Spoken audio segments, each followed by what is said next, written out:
आप अगर चंद लाख हो, चंद करोड़ हो और काबिल हो तो आप लीड करोगे। आप अरबों में भी हो तो इसका मतलब है कि अरबों कमी है उन लोगों के जो डोमिनेट कर रहे हैं, जो दुनिया को ड्राइव कर रहे हैं, जो लीड कर रहे हैं। अच्छा, मैंने एक रिसेंटली एक लेक्चर सुना है इजराइल के प्राइम मिनिस्टर का। अच्छा, एक छोटी सी हकीर सी मामूली सी मिसाल, अल्लाह पाक करम करे, एहसान करे कि वो बल बंदर रोशन हो जाएं, वो जोत, वो शमें जल जाएं कि बात समझ में आने लगे कि हो क्या रहा है। इसराइल का रकबा है टोटल 22,145 मुरब्बा किलोमीटर और आलम इस्लाम के सिर्फ एक मुल्क पाकिस्तान का है 881,913 और वो कितना है 22,145। कोई कंपैरिजन है? एक मुसलमान मुल्क के रकबे से भी कहीं कम रकबा है इसराइल का। और अब एक बात है, झटका लगा मुझे भी, हालांकि मैं पढ़ने लिखने वाला आदमी हूँ, मेरा तो प्रोफेशन है, मेरा पैशन भी है, मेरा शौक़ भी है, मैं तो सच्ची बात है इस बेसमेंट से निकलता नहीं, मेरा ज़्यादा वक्त पढ़ाई में गुजरता है। लेकिन मुझे भी ना ये बात खंजर की तरह लगी कि इसराइल की टोटल आबादी है 85 लाख के करीब, 85 लाख। और 85 लाख क्या है? दुनिया की टोटल आबादी के 1% का 10वां हिस्सा। और वो कर क्या रहे हैं? ये उनके प्राइम मिनिस्टर का लेक्चर है, वो टहल के बात कर रहा है और उसके एक एक जुमले में क्लैप आ रही है और वो सच्ची आ रही है। ये नहीं कि हमारा तो जवाब ही नहीं, पल्ले कुछ नहीं लेकिन हमारा जवाब ही नहीं, ये नहीं, वो फैक्ट्स बयान कर रहा है और लोग क्लैप कर रहे हैं। वो क्या कह रहा है? चंद बातें वो कह रहा है कि आपके बैंक अकाउंट्स की साइबर सिक्योरिटी में इसराइल वर्ल्ड लीडर है। जिनको ये बात समझ आ जाएगी, छोटे बच्चों को नहीं आएगी, जो जिनका वही शरा खानगी का मैंने रोना रोया है कि आपके बैंक अकाउंट्स की साइबर सिक्योरिटी में इसराइल नंबर 1 है, वर्ल्ड लीडर है। और साइबर सिक्योरिटी की मद में ग्लोबल प्राइवेट साइबर इन्वेस्टमेंट के 20% हिस्सेदार है ये मुल्क, यानी अपने साइज से 200 गुना ज्यादा, 200 टाइम्स मोर। स्मार्ट व्हीकल्स में इसराइल नंबर 1 है, वर्ल्ड लीडर है। 500 टेक कंपनीज हैं जो दुनिया को ड्राइव कर रही हैं, they are owned by them. इधर क्या है? अंडर इनवॉइसिंग कर लो, ओवर इनवॉइसिंग कर लो, एसआरओस चेंज कर दो, ये शुगर में, व्हीट में सब्सिडीज खा लो। ये सब्सिडीज नहीं, ये मुल्क को खाने वाली बात है। उधर क्या है? 500 टेक कंपनीज। अच्छा, अब एक बात है जो हम कहते हैं कि हम ज़रई मुल्क हैं, हम सोचते भी नहीं। हर एक के गर्दन के गिरदे गिरेबान होता है, कभी तो बंदा उसमें झांक के देख ले कि हक़ाइक़ क्या हैं। एक चीज़ है ड्रिप फर्टिलाइजेशन, ड्रिप इरिगेशन। अच्छा,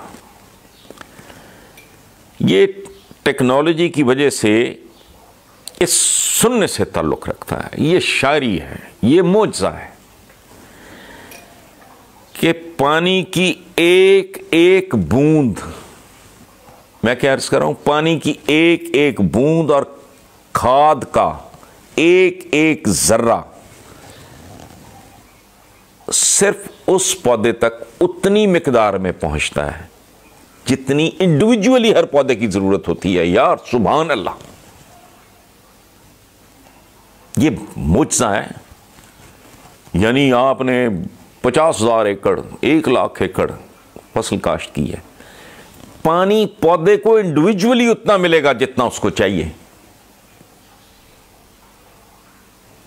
यहां पर कमाल बात है। और खाद उतनी उसे मिलेगी जितनी हर पौधे को अलग-अलग, मतलब अगर 50 करोड़ पौधा है तो 50 करोड़ की उस तकसीम उसकी रिक्वायरमेंट के मुताबिक। यानी अच्छा, कहता क्या है कि हाल उनके वो प्राइम मिनिस्टर कहता है कि हमारे पास पानी की कोई कमी नहीं है, कत्तन किसी तरह की, जैसे हमारे यहाँ तो बहुत, हम तो डेंजर जोन में दाखिल हो चुके हैं एज अ नेशन, लेकिन फिर भी वो कहता है कि हम 90% वेस्ट वाटर को रिसाइकिल करके फिर उसको वो पानी में तब्दील कर लेते हैं, जो काबिल इस्तेमाल पानी में। सो वो खुद कहता है कि ये सारा इनोवेशन और एंटरप्रेन्योरशिप के स्पार्क की वजह से हमारे अंदर क्या मर गया है, किस बात की कमी है। पहली कमी तो ये है कि ये बात, सादा सी बात हमें समझ नहीं आ रही कि ये तादाद का अहद है ही नहीं, ये इस्तेदाद का अहद है। नंबर गेम तब होती थी जब बर्छे तो भाले और तलवारें और तीर कमान चलते थे। इधर लाख का लश्कर है, उधर कम से कम लाख का तो हो या 1.5 का। अब तो नहीं है, एक आदमी एक चीज़ करता है तो वो फिर डोमिनेट करता है, वो कम्युनिटी, वो उस मज़हब के मानने वाले, उस मुल्क के लोग, उनकी शान व शौकत ही और तरह की। हम किन चीज़ों में उलझे हुए हैं, ये भी कमाल की बात है। फिर शायद मैं रिपीट कर रहा हूँ, मुझे माफ़ कर दें कि मेरे लिए दुख की इंतहा है कि अरब्स और ईरानियंस का एक तारीख है, मैंने नहीं लिखी, मैंने नहीं बनाई, वो आपस में उनका क्या रिलेशनशिप है। अच्छा, ये रमज़ानुल मुबारक पे ये तरावी कहाँ पढ़नी है और कैसे होना है, ये सारा कुछ उन्होंने अपने अपने तौर पे एक ही फैसला किया।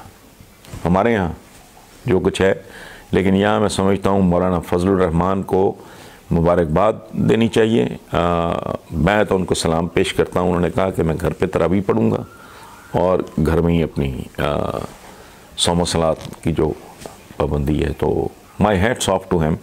मैं नहीं एक्सपेक्ट कर रहा था इतना एक हुक्म है हमें तो मुसलमान को कहे कि मोमिन की फरासत से डरो, तो फरासत और क्या है। और वो कहते हैं कि भाई ये अगेन ये हमारी तालीमात का हिस्सा है कि मोमिन की एक पहचान ये है कि वो अपने असर, जिस अहद में वो ज़िंदा होता है, जिस ज़माने में वो ज़िंदा होता है, उसके तकाज़ों को समझता है और उनको वो एड्रेस करता है। मसलन कुरान पाक में है कि लागर ऊँटनियों पे बैठ के और कश्तियों में बैठ के आओ आज के लिए। लागर ऊँटनी का मतलब कमज़ोर नहीं, वो स्मार्ट होती है, वो ज़्यादा तेज़ चलती है। तो अब कौन इस्तेमाल कर रहा है जी लागर ऊँटनियाँ? आपने बगैर किसी इज्तिहाद के खुद ही कर लिया, अच्छा किया। सो क्यों आपको तकाज़े की समझ आई, अब बहुत अच्छी बात है। सो ओवरऑल भी हमें ना एक दफ़ा सोचना चाहिए, कोई थोड़ा इस शहद में जिसमें हम जिंदा हैं इसके तकाज़ों को समझने की थोड़ी बहुत कोशिश करें। Thank you very much.